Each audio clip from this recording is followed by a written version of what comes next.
He's half man, half woman. It's Gary. I wanna hip you to the T. It's Gary, baby. All right, Rick's Smiley Morning Show, 7 minutes after the hour. Gary has the tea and the Kahlua today. What up, Gary? Good morning, Ricky. Good morning to you. It's Friday, a beautiful day in the neighborhood, and here's what's happening in celebrity news, y'all. His name is Kenneth Petty. If y'all don't know the name Kenneth Petty, he's the wonderful husband of Miss Nicki Minaj, y'all. Now, they're saying, y'all, that Kenneth Petty has asked the judge, y'all, to allow him to be able, y'all, to be at the hospital, y'all, when Nicki gave birth to their beautiful child. Now, according to TMZ, y'all, Mr. Petty submitted legal documents asking the judge to modify the terms of pretrial release conditions so he could travel with Nicki periodically on business as her manager and attend the upcoming birth of their baby. Now, Kenneth said, y'all, that the U.S. Attorney's Office and Pretrial Services Office don't oppose his request, but they're saying it's up for the judge to, to sign off on it. Now, as previously reported, they were saying, that Kenneth, y'all didn't know Kenneth, he had to register as a sex offender, y'all, in the state of California, as he was arrested for failing to do so when he moved there with Nicki. Now, they're saying the terms of his pretrial release includes that Kenneth has a curfew and his travel is restricted to California.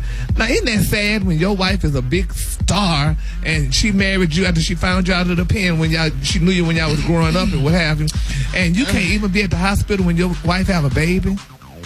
That's kind of sad. Yeah, that's... I just feel so sorry for the poor baby when she grew up or he grew up, gonna know that the daddy probably couldn't be there because he was a sex. Man, most of our daddies wasn't there when we was born, so that ain't gonna have no effect on the child. You don't think so? What you say, Gary?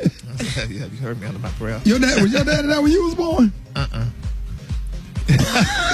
And look how awesome you turned out. Exactly. Amazing. Okay. Awesome. Thank you, Maria. That's right. Thank you. When I was born, and look how that worked out. No, That was profound. Thank you, Maria. I don't think he was there. But he came home later that night. He probably was going to pick up a body. You know your daddy worked at the funeral home. Exactly. So, honey, but, yep. But it's just a sad thing, and I feel bad. And, Nicki married that man because she had nothing to do. She was bored. All of the girls around her were having baby and getting married. Come and on, she went married this man. Too much on this. That was her first love, or they was high school sweethearts or something or whatever. And she saw him again, and they got back together.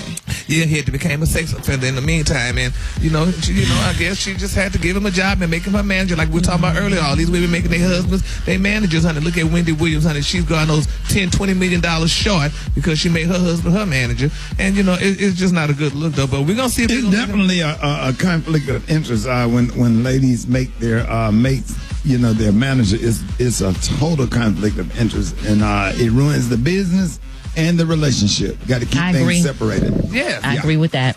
Yeah, while you on stage performing, honey, some little tramp backstage grinning up in his face, and he want to be the man, and before you know, he writing her a check, honey, out of your account, and that's too much going on. But yeah, you don't have to always take it negative, Gary. That ain't always true. Well, let me tell you something. All what I've seen it has been, honey. Oprah made Stedman her manager. She's a billionaire. Oh, stop using them. You competitive with everything. Like this special can't keep repeating that one thing. Well, honey, it is what it is, child. And speaking of Oprah, Oprah has covered every issue, y'all, of the Oprah magazine for 20 years. Now they're saying, y'all, that she has ceded to cover to Breonna Taylor, y'all, which was fatally shot, by police at her home in Louisville, Kentucky on March 13th. Now, Oprah said in her column, she said, what I know for sure is we can't be silent. We have to use whatever megaphone we have to cry for justice, and that is why Breonna Taylor is on the cover. And people still talking about that. We talked about it, and I think it's a good. I think that's good. Yeah, I think that's really good. That made me feel a whole lot better about about Oprah.